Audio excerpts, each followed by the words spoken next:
When you think about businesses that are selling through the roof, like aloe or skins, sure, you think about a great product, a cool brand, and brilliant marketing. But an often overlooked secret is actually the businesses behind the business, making selling and for shoppers, buying simple. For millions of businesses, that business is Shopify. Nobody does selling better than Shopify. With Shop Pay, that boosts conversions up to 50%, meaning way less carts are going abandoned and way more sales happening. So if you're into growing your business, your commerce platform better be ready to sell whatever your customers are scrolling or strolling on the web, in your store, in their feed, and everywhere in between. Businesses that sell more sell on Shopify. Upgrade your business and get the same checkout Skins uses. Sign up for your $1 per month trial period at shopify.com/Westwood1, all lowercase. Go to shopify.com/Westwood1 to upgrade your selling today. Shopify.com/Westwood1.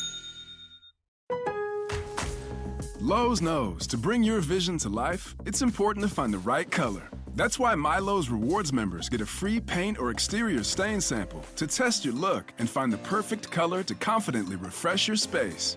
Lowe's, we help, you save. Offer valid in-store only, 5/8 through 5/14. Limit 1 per customer while supplies last. Discount taken at time of purchase. See associate for details. Program subject to terms and conditions. Details at lowes.com/terms. Subject to change.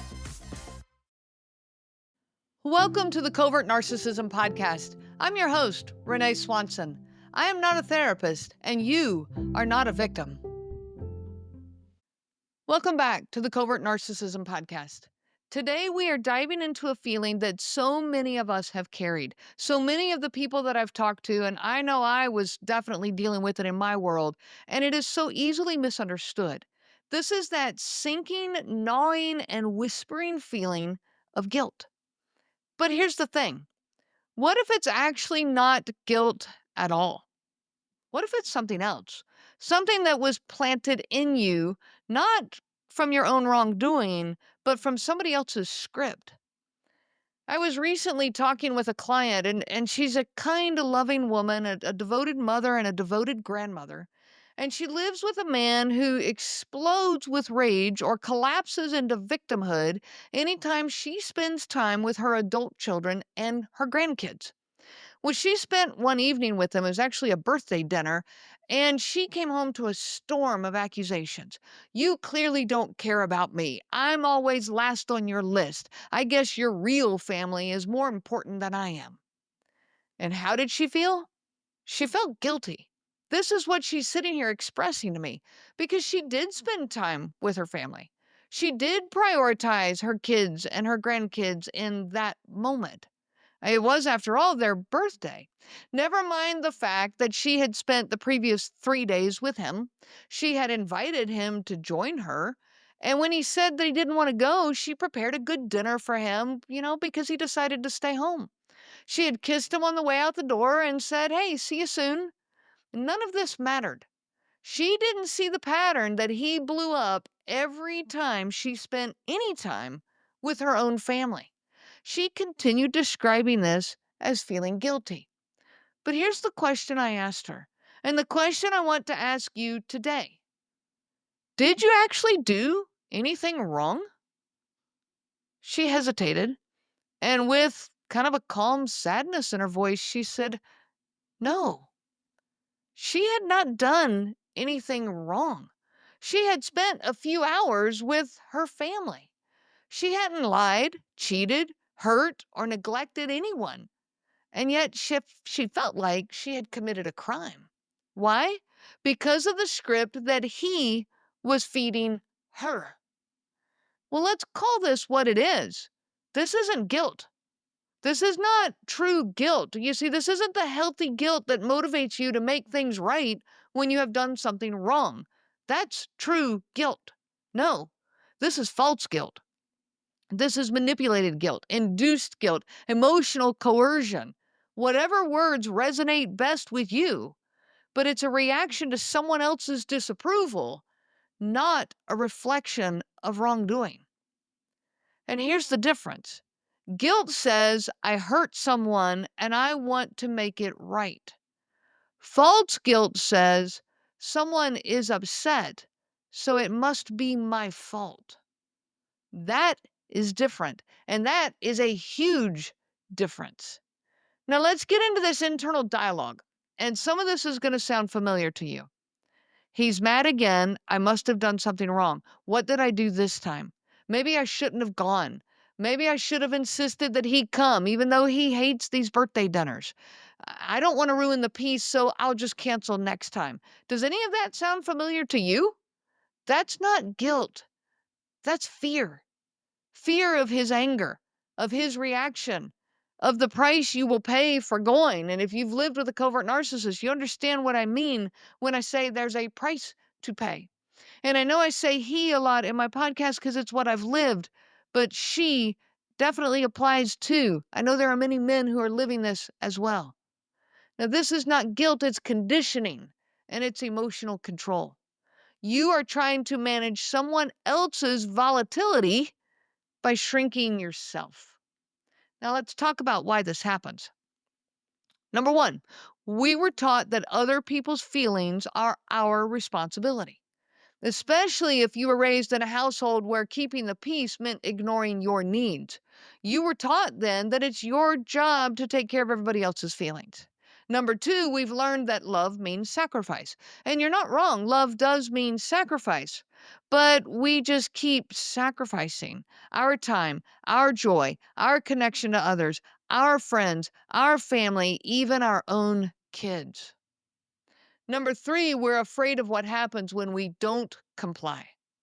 We find the silent treatment, rage, cold distance, blame, gaslighting, passive-aggressive behavior, the strong feelings that we've done something wrong, and the confusion when we know that we haven't, the cognitive dissonance when we're now defending ourselves over and over for something that wasn't wrong in the first place.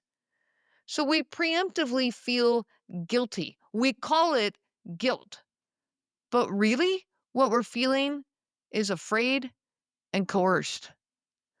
Now, often what we label of guilt is actually a complex emotional soup of fear, shame, grief, helplessness, responsibility, regret, obligation, even trauma responses that masquerade as guilt.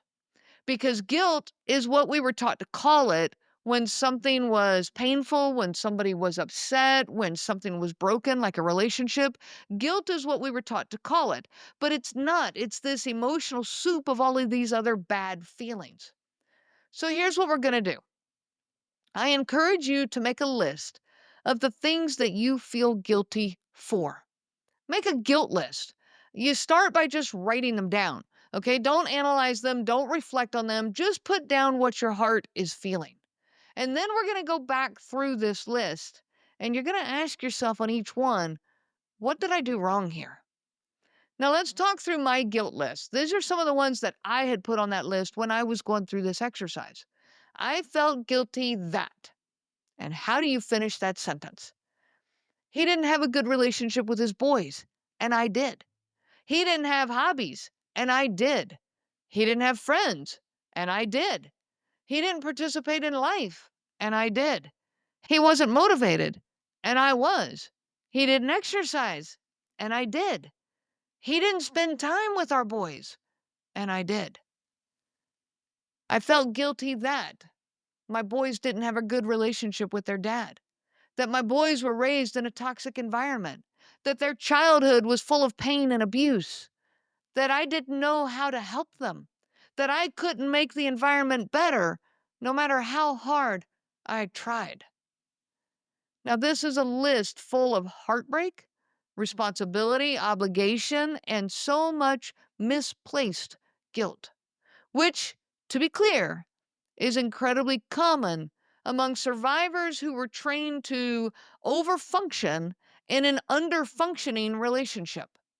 What we are calling guilt here is actually a whole landscape of emotion.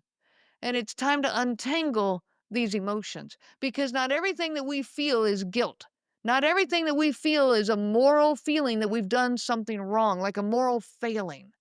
Often it's a reflection of our love. It's a reflection of how much we care, of our grief, of what we're living and what our family is going through, of the lies that we were conditioned to believe. So let's walk through this list together and start to reframe these, naming the real emotions that lie underneath them and releasing what is not ours to carry. So, I feel guilty that he didn't have a good relationship with our kids, and I did. So the question is, did you do anything wrong here? No. You value your relationship with your own children and you put your heart and soul into that. I did. That's not wrong. It's called parenting. So what really is this feeling that you're having? This is like conditioned empathy and false responsibility. Conditioned empathy is, I feel compassion for my kids and even for my husband with this disconnection that's happening between him and his kids. I felt compassion there. I felt compassion for the loss to our boys. And I internalized that as my fault for having what he did not have. I internalized it as it was my responsibility to fix this. That's not guilt. I didn't do anything wrong here. His relationship with his children was his to. Amazon Pharmacy presents Painful Thoughts. 20 more minutes to kill in the pharmacy before my prescription is ready. Maybe I'll grab some deeply discounted, out-of-season Halloween candy. I never had a chocolate pumpkin with raisins before.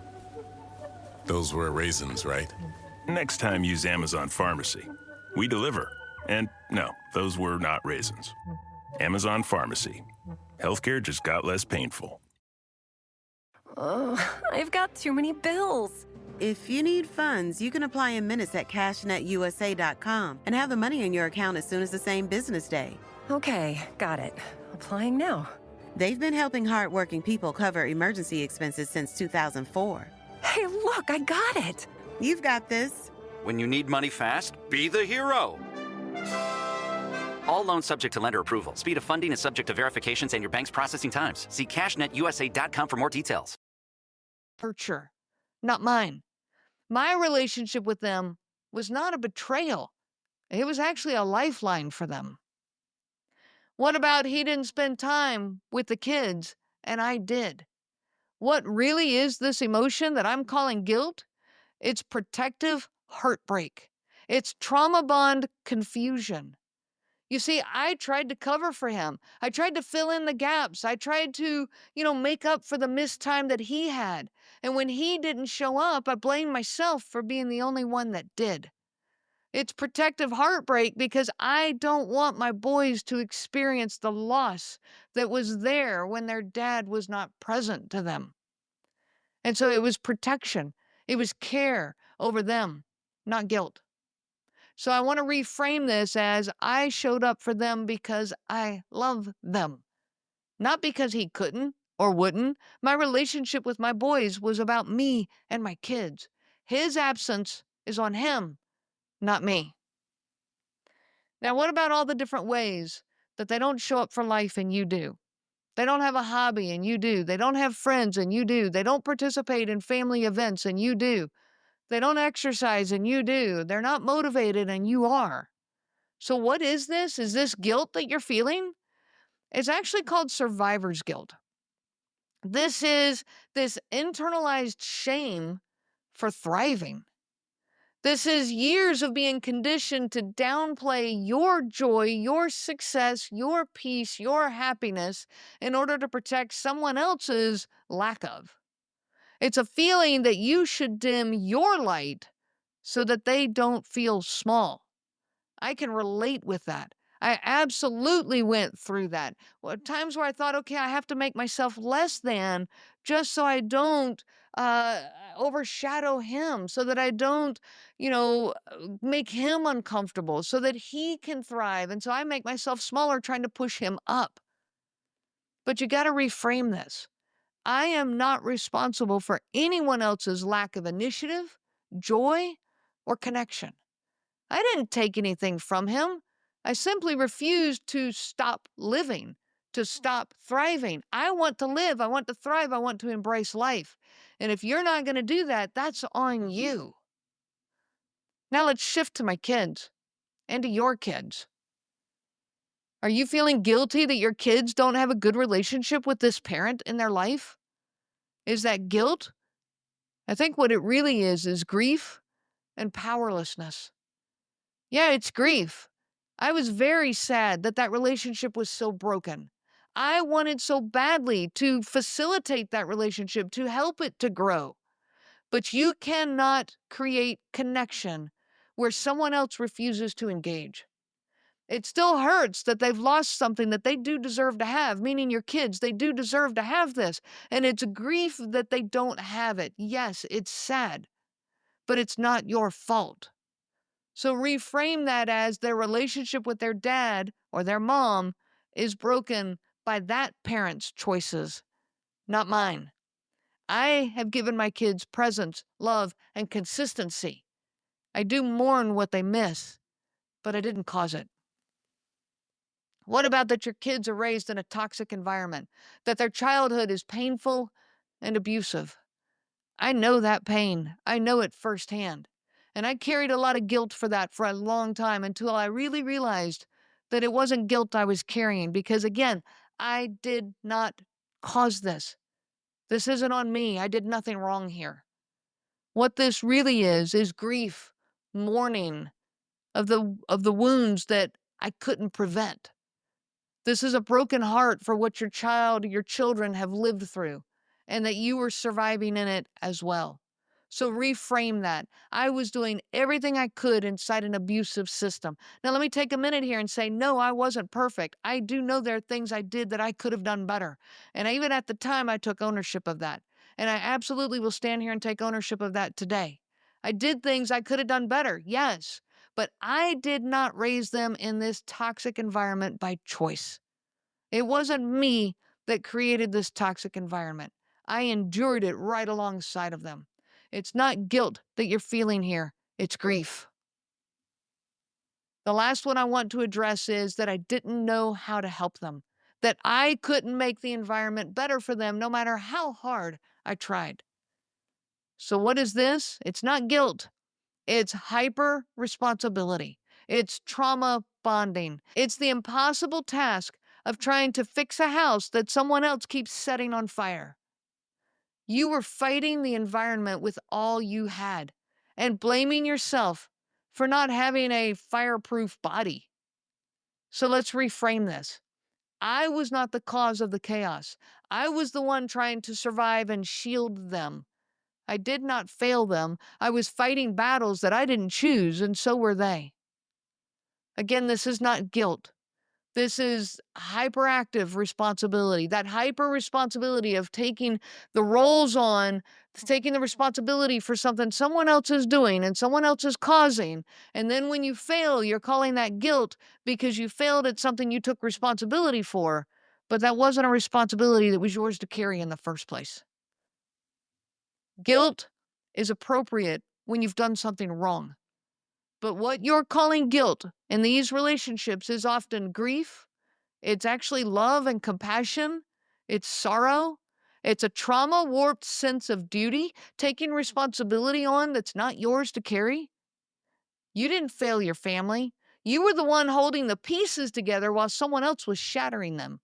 You tried endlessly, and that effort matters, even if the outcome still broke your heart. You didn't stay in this relationship because you don't care. You stay because you do care. I hope these words register deep inside your heart. Challenge that guilt that you are labeling guilt and ask yourself, did I really do something wrong here? If you feel like you have stayed too long in this relationship and you are blaming yourself for that, know that you have stayed because you care. There's no guilt or shame at all in that. And if you need help taking those next steps, if you're ready for the next steps in that healing journey, whatever it looks like, please reach out to me. You can find my coaching services on covertnarcissism.com. I am here to help. Give yourself grace along the way. I wish you so much peace on your journey of healing. You have been listening to the Covert Narcissism Podcast, where we break apart the insidious nature of these incredibly destructive and frustrating to the ends of the earth individuals. If you are struggling with the isolation, overwhelming self-doubt, and obsessive ruminating, you are not alone. I offer live, personalized coaching that is specific for you. This coaching can be individual or group sessions, or a combination of the two. You can find all the information at covertnarcissism.com. Reach out anytime. My email address is Renee, R-E-N-E-E, at covertnarcissism.com. And remember, I am not a therapist and you are not a victim, but I am a coach and you are a survivor. The information provided by Renee Swanson, Covert Narcissism Podcast, and CNG Life Coaching is for educational purposes only and is not to be used for diagnosis purposes. It is not intended to be a substitute for clinical care. Please consult a health care provider for guidance specific to your case. This material discusses narcissism in general. Renee shares stories from her personal experience as well as from those she has talked with for several years. Her material does not claim that any specific person has narcissism and should not be used to refer to any specific person as having narcissism. Permission is not granted to link to or repost this material to support any allegation or claim that any specific person is a narcissist. That would be an unauthorized misuse of the material and information provided. Amazing deals for every day of summer are at Nordstrom Rack stores now, and they're up to 60% off. How did I not know Rack has Adidas? I always find something amazing. Because the best deals go fast. Save big on Marc Jacobs, Madewell, Steve Madden, and more. Plus, buy it online and pick it up in store the same day for free. Great brands, great prices. That's why you Rack.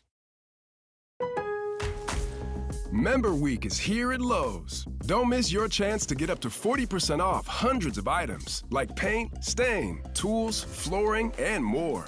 Shop our exclusive deals happening in-store and online from May 8th through May 14th. Not a member? Join My Lowe's Pro Rewards for free today and get ready to save more. Lowe's, we help, you save. Loyalty program subject to terms and conditions. Details at lowes.com/terms. Subject to change.